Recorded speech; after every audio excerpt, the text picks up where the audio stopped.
We're going to learn a Maimer from the Rebbe that he delivered on a Shabbos Parsha Shmos. It was the 23rd day of Tevis. It was Mevarchem Achedes Shvat that year.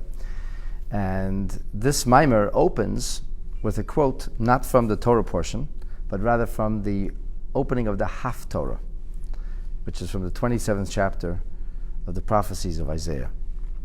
And I think it's important for us to bear in mind that the Haftorah will oftentimes encapsulate the message of the Parsha. With no further ado, Habo'im Yashresh Yakov, those who came with Jacob, who took root with Jacob. Yotzitz, they budded, Ufarach, they blossomed. Yisrael. So those who came with Jacob took root, and then Israel budded and blossomed. Umolu pnei tevel tenuva, and then they filled the entire earth with their fruit, or with their vegetation. That is the literal meaning of this pasuk. Umevur b'mefarshim. It's explained in mefarshim. So here the Rebbe alludes b'pashtos to Rashi. Although there are other interpretations of this pasuk, but the straightforward interpretation of the pasuk is the Masher Kosuv Habo'im. When it says in the Torah Habo'im, it says in the prophecies of Yeshayahu, describing those who are coming, Habo'im Yashresh. Tevas Habo'im, the word Habo'im, those coming, Koi al Tevas Habo'im Shebereish Parsha Shmos. That according to Rashi's interpretation, the word Habo'im that's found in Isaiah 27 is the same Habo'im that's found in Exodus 1. It says, Ve'elu Shmeis B'nei Yisrael Habo'im Mitzrayma. These are the names of the Jewish people who are coming to the land of Egypt. So Rashi says, Habo'im Yashresh Yakov, that's the same Habo'im. There's the Habo'im coming to the land of Egypt, and then there's the Habo'im who are taking root with Jacob or through Jacob. So those taking root are those coming to Mitzrayim. That's the Ve'elu Shmeis B'nei Yisrael Habo'im Mitzrayim. V'hainu, that is to say, the pasuk Zeh Medaber B'Bias B'nei Yisrael Mitzrayim, that this pasuk addresses or narrates or speaks of the Jewish people coming down into Egypt. Now there are other interpretations. There's another entirely different interpretation that Habo'im Yashresh is a futuristic prophecy, which fits more with the prose of Isaiah's prophecies that are always futuristic. Isaiah was a prophecy of redemption. And there is such an approach. But the Pashtos, the straightforward approach of the Mefarshim, is that this Habo'im is directly linked to the Habo'im which shows up in the beginning of Exodus. Elush Meis Bnei Yisrael Habo'im. These are the names of the Jewish children. Habo'im are coming. Habo'im Yashresh.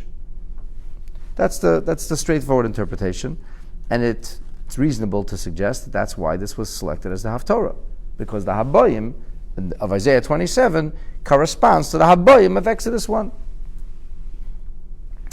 V'yadua hadiyuk b'zeh b'maimer admor hazaken. So there's a famous analysis, or precise or exacting analysis, that's attributed to the Alter Rebbe, who is the Baal Ha'ilula. The Alter Rebbe's Ha'ilula, of course, is Chav Daled, the 24th day of Tevis, and this Maimer is being recited Erev Chav Daled on Chav Gimel, the 23rd day. And this is found in the Alter Rebbe's Sefer Torah. And there's also a Biur, as another explanation in Torah about this. Uba Arucha, this idea is promulgated and developed at great length b'drushe Rabbi Nesienu Shala Achariza in the Maimarim, the Hasidic discourses of the Rabbeim subsequent, especially found at length in Torah of the Tzemach Tzedek.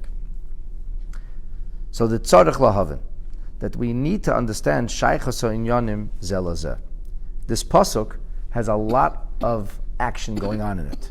There's a Habo'im Yashresh, there's a coming and taking root, and then there's a Yotzitz Ufarach, then there's a budding and a blossoming, which are also two different processes or times within the development of something that grows. And then Uzumolu Pnei Tevel Tenuva, we end up with a full harvest. So we have like kind of lock, stock, and barrel here, one pasuk. We have a pasuk that speaks about taking root and budding and blossoming and producing a full harvest. The tzarech lahav and shaychas hanyanim zelazeh. We have to understand the connection between this business of root, bud, blossom, harvest of the Habo'im Mitzrayim. What does that have to do with the coming to Mitzrayim? Habo'im Mitzrayim means they're coming down into Mitzrayim. This is the beginning of a long process, one that ultimately went for 210 years. They came into the land of Mitzrayim, and a lot of stuff happened. And eventually, a family dissolved, a nation emerges. But how does that relate to this pasuk that seems to kind of narrate the trajectory of development of a nation in one verse? So we have to understand the connection between the two. What does the coming down to Mitzrayim have to do with Hashrasha, with taking root? Gam tzarech lahav, and another thing that has to be understood is the Gimel hapratim sheba pasuk zeh. There's three details in this pasuk that it intimates. The intimation is that there are three distinct levels. That there is a Yashresh, there's a root taking, there's a Yatzitz ufarach, there's a budding and blossoming, and then there's the third segment, which is the idea of Malu Pnei Tevel, that the earth is filled with harvest, with fruit. Gam tzarech lahav, and another thing that's interesting that kind of jumps out at us is that when it says Yashresh, when it says taking root, we say Yaakov. We use the name Jacob. When it comes to Yatzitz ufarach, when it comes to the notion of budding and blossoming, we use the name Yisrael, and it's in the same verse. Habo'im Yashresh, that's Yaakov, that's Jacob. Yatzitz ufarach, budding and blossoming, that's Yisrael. So why is Yashresh Yaakov? Why is taking root Yaakov? And why is Yatzitz ufarach connected to Yisrael? So these are the questions. Now we have to try to understand this. The thing is this. Guess what? Chassidus views this verse not as a recapitulation of a historical event, meaning Habo'im Yashresh Yakov, which is maybe linked to the idea of Habo'im coming into Mitzrayim, but Chassidus views this entire description as one about the odyssey or journey of the soul. Now, truth be told, Chassidus does not see that only when it comes to the pasuk of Habo'im Yashresh. Chassidus sees the whole story, the narrative of going down into Mitzrayim and the bondage and slavery of Egypt, also linked to the concept of the development of a neshama. So Mitzrayim is true in a broad sense. Mitzrayim is also true in a personal sense. There's this odyssey of exile and exodus, which reflects the journey of every single neshama. That's the truth. So it's not just this pasuk, but specifically this pasuk is speaking about the yerida, the descent of the neshama into the body. So what about this descent? Well, if you look in the Gemara in Chagiga, where there's a description in the beginning on page 5 about neshamas and odysseys and spiritual journeys, you'll see that the verbiage selected is mi'igra rama, from a very tall mountain summit, lebira amikta, to a very deep valley. That's the description. So the typography of earth necessarily has these rises and rests. Sometimes we have rolling hills, sometimes we have flat areas, frozen tundra, or large areas of fields, and sometimes we come to very dramatic landscape where there's mountains, tall mountains, majestic mountains, and very deep valleys. And they can be adjacent to one another. That's the nature of mountains. The mountains are very tall, and the drop can be very sharp. So this is a description, if you will, of the drama of Earth's typography, but that description of the drama of Earth's typography, which everybody can see, is actually something that reflects the journey of the neshama. In other words, that the yerida is mimakim kazeh shalamayla migeder igra. That really, this is just a metaphor. This is just something we can see. Earth's terrain is visible, so we can see it easily. But the truth is, it's much more than just Earth's terrain. Earth's terrain is an easy way for us to describe the tall, majestic mountains, the deep valleys. But really, it's much higher than the tall, majestic mountain. That's where the neshama comes from. And metaphorically, going down into a low valley, l'makim kazeh shalamata migeder bira. It's a lot lower than the lowest valley. So it's higher than the tallest mountain, and it's lower than the tallest valley. So then why do we talk about mountains and valleys? Because that's what we see. That's a metaphor people can relate to. In other words, really in truth, the descent of the neshama is not coming down the mountain, but it's yerida gedola shaloi be'erech. There's this quantum leap, if you will, between the heights that the neshama originates in and the reality that the neshama dwells in here in this earth. A huge leap. They almost have no relationship. These two poles are not like on a same continuum even. The tachlis yerida zu. So why in heaven would God do that? Why would you take a neshama from the highest of the high, from the loftiest of the lofty, and put it down into such a quantum fall, which is, you can't even compare it, not even on the same continuum? Why does that happen? Well, the purpose of this yerida is l'tzorech aliyah. There's a greater ascent waiting to unfold, but it can only happen if we have this huge, enormous descent that precedes it. Ki dafka ilum hazeh hatachtein kosher atzmos umhus. So the thing is this: all spiritual levels are essentially on the same continuum. For example, all of intelligence is on the same continuum. So if it's a lofty idea or a simplistic idea, whether it's a very nuanced, refined form of theology or science, or whether we're talking about something as basic as 1 + 1 = 2, it's all on the same continuum. Basic mathematics employs the notion of sequence, the notion of consequence, and calculus is not inherently different from simple arithmetic. Obviously, simple arithmetic can be taught in first grade or second grade, and calculus can only be taught in university properly, but it's not inherently different. The principles really are the same. It just gets more and more sophisticated. More and more details are involved, more moving pieces, and you have to be able to, what do in Yiddish is called halten Kop. You have to be able to keep the to follow the continuum, follow it along. Otherwise, you just get lost. So if you sit down with a second grader, you start talking calculus to him, the kid is lost on arrival. Doesn't know what you're talking about. 1 + 1, that he can get. You can show him 2 items, 1, I have 2, that he gets. But it's not inherently different. When we talk about, for example, emotions, the emotions are on a different scale. The scale of emotion and the scale of intellect do not necessarily really interface. Maybe there's an overlap on some level, but one in theory could have endless intellectual activity that does not engender any kind of emotion. And there are brilliant people who are majorly autistic. They can think in a brilliant way. They cannot relate. They can't relate to people around them. They have no feelings. They can relate only as an equation, on a functional level, on a technical level, but there's no emotion, there's no heart. They're different continuums. So when we're talking about the notion of spirituality, all spirituality is on the same continuum. All spiritual worlds are on the same continuum. The only thing that's on a different continuum is what we're going to call atzmusei muhusei yisbarach, the essence of divinity, because the essence of divinity is not limited to spiritual, if you will, expression. The spiritual expression doesn't have material expression, physical expression.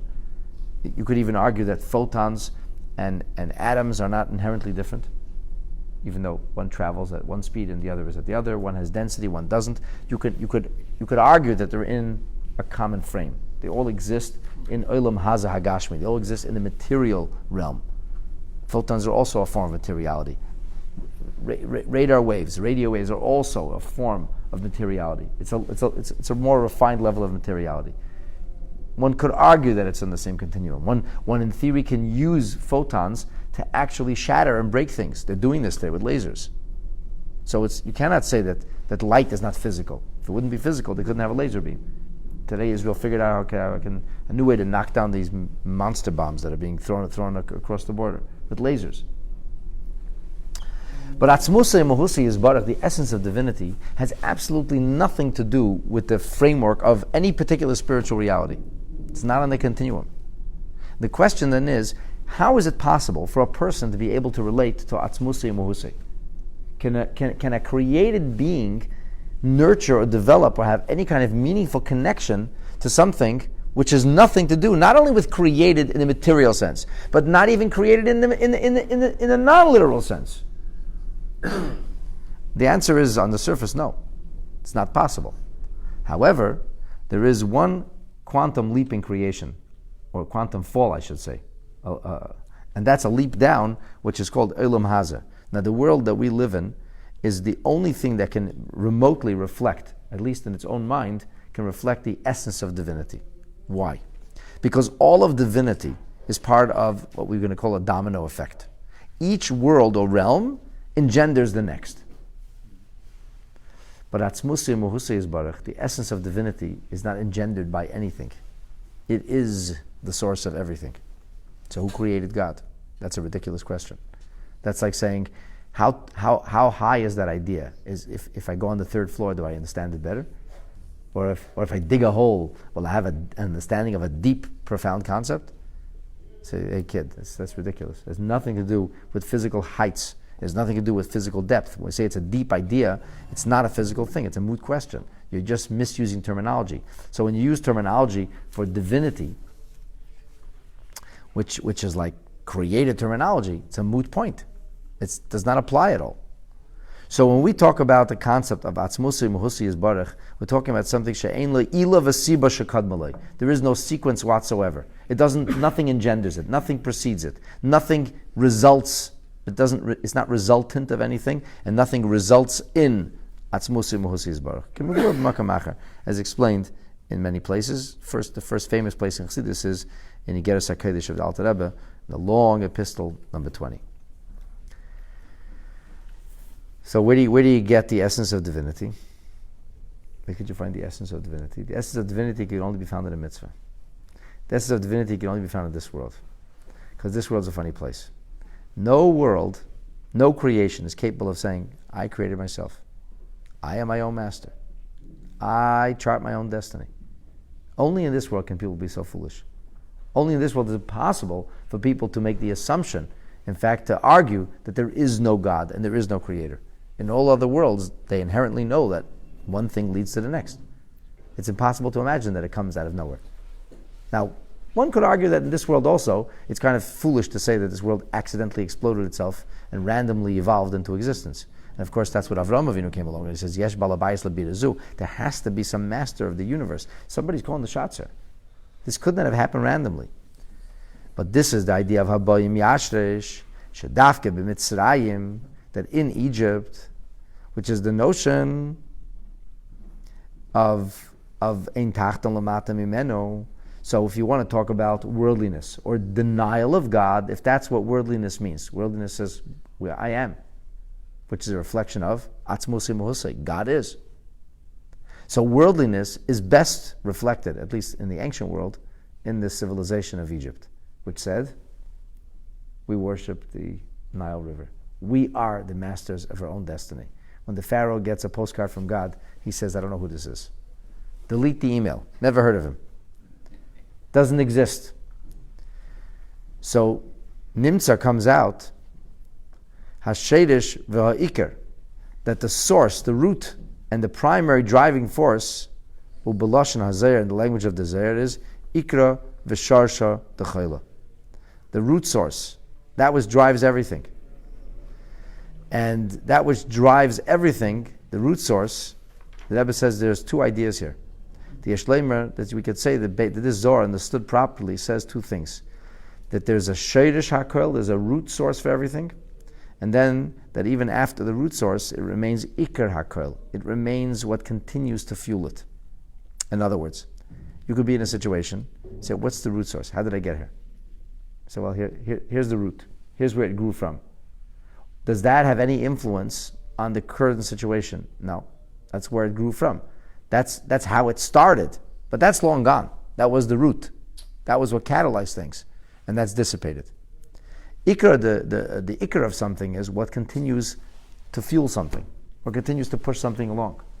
And the novelty here is that we speak about ikra and sharsha.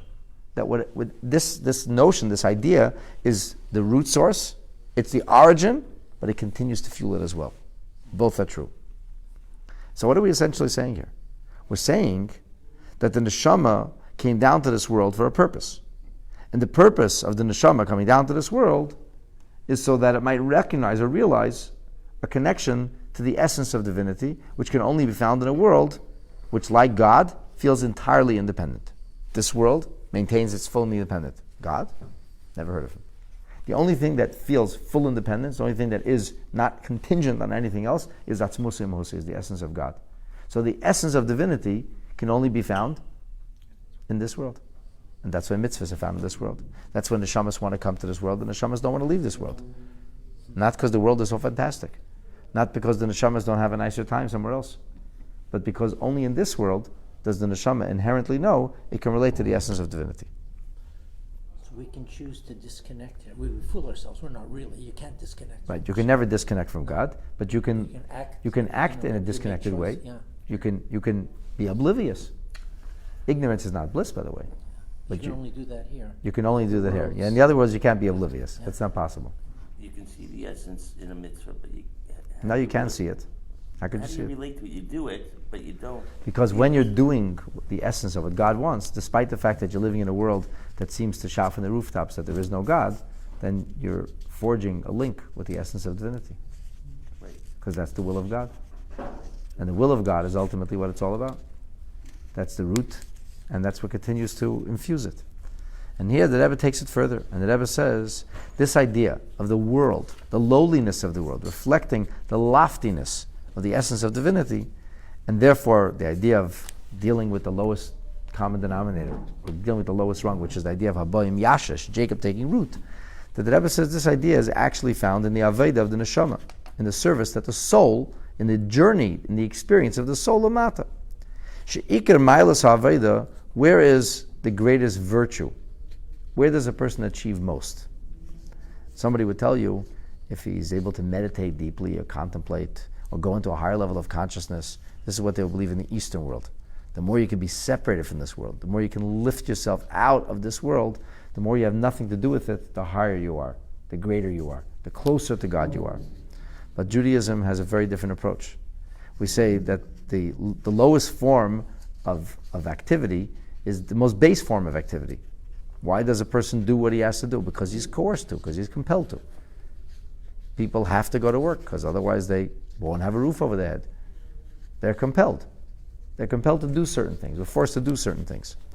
On a spiritual level, this represents the idea of Yirat HaTorah, represents the idea of simple obedience. I'm compelled. I feel compelled. Call it Jewish guilt, call it whatever you want. I feel compelled. Something's pushing me. It's the lowest level of reverence for Hashem. It doesn't represent a deep understanding of divinity. It's just like, I got to do this. I have no choice. What exactly motivates it? Really the neshama, but a person could think guilt, or a person could think that I'm afraid to do otherwise, or I don't want to lose my familiar or communal connections, and this is the way I maintain them. Whatever it is, but it's something very basic. It's not something which is deep or sophisticated and profound on a spiritual level. And this idea of yireh, or Kabbalah says simple obedience, which is not very profound at all. Simply, yes, sir. So, like it says in Tanya, that yireh and Kabbalah says that reverence for Hashem and simple obedience is reishis ha'aveda, is the beginning of the service, the beginning of Avodas Hashem, and it's ikra v'sharsha. It starts from there. It has to be based on that, and it continues to infuse it. That's what continues to keep us up, so to speak. That continues to buttress us, enable us to get through. The Rebbe says we have the same two ideas over here. So besides the fact that it is the origin, the source, that all the details come from this, even after one's Aveda, one's spiritual persona is fully developed, it's still being cradled or enabled by the yireh, by the simple reverence, simple obedience. Going back to the language of the Zohar, ikra v'sharsha d'chayla. That's what it's all about. So that's what it's all about means, just like in the material sense, that the material world is what it's all about, so it is also, proverbially, spiritually speaking, that the lowest form of Avodah is what it's all about. It's all about living right in this world. The greatest of challenges, the lowest of valleys, if you will, Mitzrayim. And you got to do what Hashem expects of you. And if you do what Hashem expects of you, that's what it's all about. That's Ikra v'Sharsha. And the same thing is also true with regard to the proverbial Mitzrayim, not in a geographic way, but spatially speaking within my own ideas, within my own psyche, within my own spiritual consciousness and reality. That the simplest Avodah is Kabbalah Sel. Yes, sir, I will do that. I'll be obedient. But that's what it's actually really all about. So if a person has very, very deep contemplative spiritual experience, and they watch the sunset and their heart is soaring and they're feeling all these things, but they're not actually doing anything that God wants, they're missing the point. But if a person is doing the things that God wants and not experiencing any kind of profound spiritual expression whatsoever, they still got what's most important. Like the Alter Rebbe metaphors in Tanya, and he says that the Zohar calls emotions, the awe and the love, the Zohar calls it wings, gadfen. And he says the halacha is if a bird, his wings are clipped, he's still a kosher bird. Can't fly, but he's still a kosher bird. But if you only have wings, you have nothing. So if a person only has passion, only has fervor, but no action, doesn't do anything Hashem wants, you got just a set of wings. You have no body. There is no reality. There's no bird. But nitla agafer, the halacha is if wings are clipped, still kosher. So the point then is, what's the most important part of Yiddishkeit? The most important part of Yiddishkeit is not the feeling and the fervor. The most important part of Yiddishkeit is the doing. Amaiso Eker. And that's the origin of it all. And that continues to be what it's all about. Which is what's the only thing really you can find in this world. You can't find it in the other worlds. They learn Torah better in the other worlds. They sing nicer in the other worlds. Torah and Tefillah is more profound than Gan Eden. The only thing that you can't have in Gan Eden is the actual mitzvahs. That can only be found in this world. And that's the Habo'im Yashresh. That's the idea of Jacob taking root, being planted in the soil, so to speak. But when you're planted in the soil, then this comes through into budding and blossoming subsequent. When you have the right planting, you have to be planted in soil. But if you're planted in soil, that can engender the most wonderful kind of growth. And maybe we'll talk more about this on Shabbos. But for now, let's keep planting away and hopefully budding and blossoming. And we all pray that in Mirz Hashem, very, very speedily and in our time, Mashiach will finally bud, blossom, and fill the world with his fruit. Amen. Thank you for joining us all week. Good Shabbos. And with this, our weekday week learning comes to a close.